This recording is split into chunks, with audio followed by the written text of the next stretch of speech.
Banyak makna keberkahan yang didefinisikan oleh para ulama. Imam Ibnu Rajab rahimahullahu taala, ya, beliau seorang ulama besar, ya, wafat tahun 795. Beliau ya penulis kitab ya Lataiful Ma'arif. Beliau mendefinisikan bahwa keberkahan itu memiliki 4 makna. Imam Ibnu Rajab rahimahullahu taala mengatakan, mendefinisikan dari keberkahan, al-barakatu kullu ma tuziduku fit ta'ah. Berkah itu adalah segala perkara, kondisi yang menambah ketaatan di jalan Allah. Itu makna keberkahan. Makanya sebagian ulama mendefinisikan berkah itu ziyadatul khair, bertambahnya kebaikan. Kebaikan. Kemarin saya sampaikan ada kuantitas, ada kualitas. Orang berkah itu kira-kira kuantitas apa kualitas? Kualitas. Walaupun memang ada yang kualitas plus tambah kuantitas.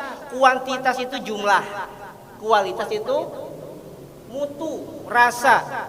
Orang tambah berkah kadang-kadang mohon maaf, ya, orang gajinya sebulan 2.500.000, punya anak 5, tapi kok cukup? Dibanding ada orang yang penghasilan 20 juta, anak cuma 3, kok merasa nggak cukup? Betul, ada nggak gitu? Kenapa? Kualitasnya nggak ada, mutunya nggak ada. Ya, rasa yang dimiliki oleh orang yang berpenghasilan 2,5 lebih besar dari orang yang punya penghasilan 20 juta ketika mereka tidak bersyukur. Inilah yang dinamakan berkah. Nah, Imam Ibnu Rajab mendefinisikan bahwa keberkahan adalah setiap segala perkara, kondisi yang menambah ketaatan kepada Allah. Umum beliau, apapun itu. Orang bilang begini, sehat itu berkah, ya, sakit itu enggak berkah. Belum tentu Bapak. Betapa banyak orang dengan kesehatan yang Allah berikan, tapi kakinya tidak mampu melangkahkan datang ke rumah Allah ketika sholat berjamaah. Betapa banyak orang yang diberikan kesehatan, mulutnya bisa bicara, tapi tidak mampu berzikir atas kalimat-kalimat Allah.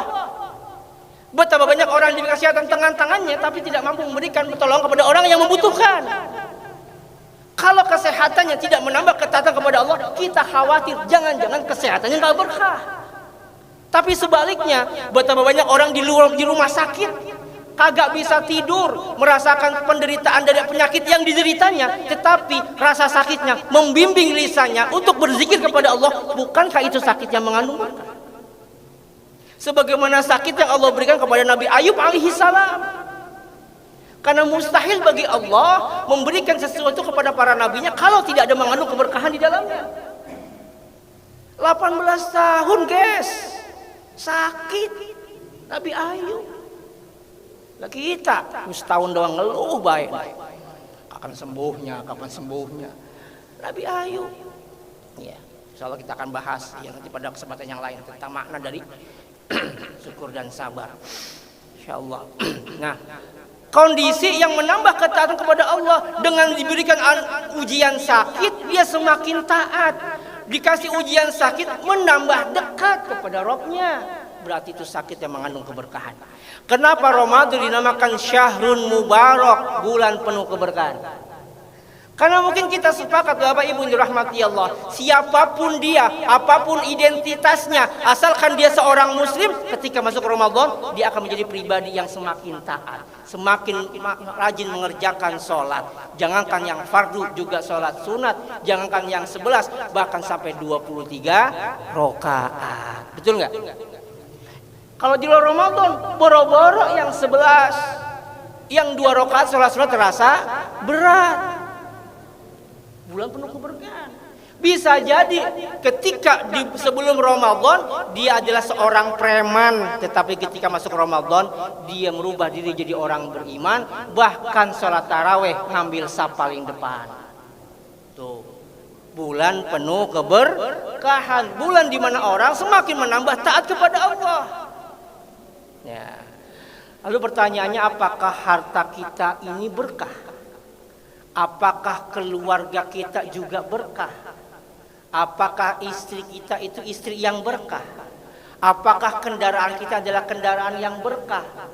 kita bisa bercermin dalam kaca besar kehidupan kita. Bagaimanakah aktivitas kehidupan kita, semua yang datang dalam kehidupan kita, apakah itu adalah sesuatu yang berkah atau justru sebaliknya. Kita bisa mengaca, kalau kehadiran keluarga kita, kehadiran kendaraan kita, kehadiran pekerjaan kita menambah kita lebih dekat lagi sama Allah, berarti sejatinya itulah sesuatu yang mengandung keberkahan. Ini makna berkah yang pertama.